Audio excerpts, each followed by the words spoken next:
Hey, this is Joe Price. I just wanted to make a short video to talk through how you might be able to do this project for this Japanese internment camp in Colorado, which I think is a really amazing project. So let me share my screen and show you how I would approach it, though there's probably lots of ways to do it. So here I have Family Search open, and over here I have a picture of the image that you sent me.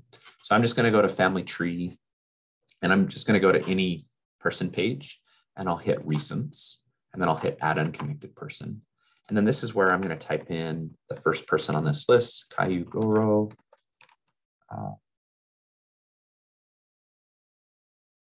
I'm not sure if that's right, but we'll probably figure it out really soon. And then I have a birth date, which is 9 January 1880. And I'm going to put in Japan for now, but we can always fix that if that's not correct. So notice that when I type that in, you can see we actually get a really good match for Kuguro Abi with his wife Toni right here. And so one thing I can do is just open up this and let's see if they have a kid that also matches. So let's see, they had a child born in 21. Here's one born in 1942. So let's see, they were living in Monterey in 1930. Let's take a look at some of these records really quick, see if maybe we get something that matches us up to Colorado. Okay, right here we have the War Authority accountability rosters. And so actually this is allowing us to see that they, the birth date matches up perfectly. So yeah, this definitely looks like our person. You can see that we have a location there in Alameda County, right near San Francisco. So everything's kind of lining up really well. So we can attach this record. Okay, let's see. It's interesting that they didn't have a birthplace, but now we have a birth date. So let's attach that. And then we'll come here and put in the exact birth date. So then what I would do is really what you need to do is just keep track of at least one of the PIDs per household that you do. So at this point, then I would just come here and copy this PID and just drop it into your sheet. And so basically we'll be kind of tracking the head of household PIDs as you go. And then notice here we can go and continue to use information. So you can see we already knew her birthday. And what's great is we have this other child. Now this child, Amy, was born after 1910. We might not want to add her unless we can find a death date for her.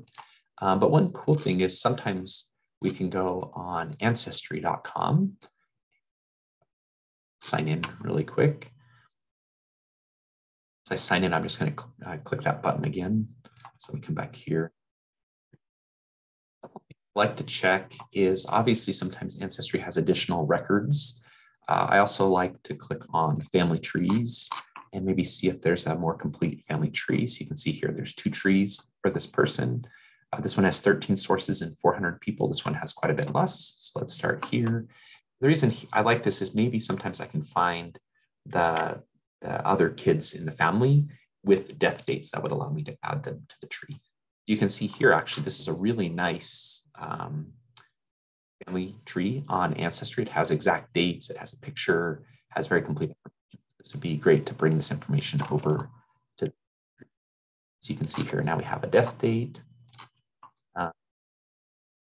These other kids that also have death date information, and then attach these other sources. So I guess the thing is, I would grow out this family as much as you can. Wouldn't necessarily attach all of the sources because we do want to leave things for that when the family comes, they can have discovery experiences. But I definitely focus on making sure each person has at least a birth, one birth record, marriage, and death record if possible, and then attach them to each of the censuses during their lifetime. Then it's really great if you can, so let's take a look here. You can see here that we actually had a likely transcription error in his name. So let's just see really quick. We can look at all the other records attached, all the other record hints for him. And it looks like his name was always had that Y there. So we'll put that in there. Oh, and then the other nice thing is it looks like we can, these War Relocation Authority files, these might actually match up well with the one you have. So this might be a record collection you could use to supplement the one that you already have. So So I think this project could work really well. And then what I would probably do at this point is create a Google Sheet and then, use the Google Sheet to track which families you've done already, and then keep. Let me do one more thing for this family. Though it looks like if you come back, you can add some more children. And the real neat thing here is that this will create some pretty amazing discovery experiences as this family kind of branches out. And is it really cool that there's a draft registration card, here's a death record, and other things. So I hope that shows like how you could do this project.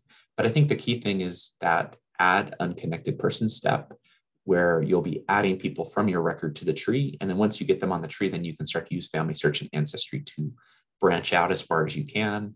And the farther you can branch out, this will make it possible for more people to see how they're related to those individuals that you're working with in the. Yeah, sounds like a great project, and hope this video is helpful.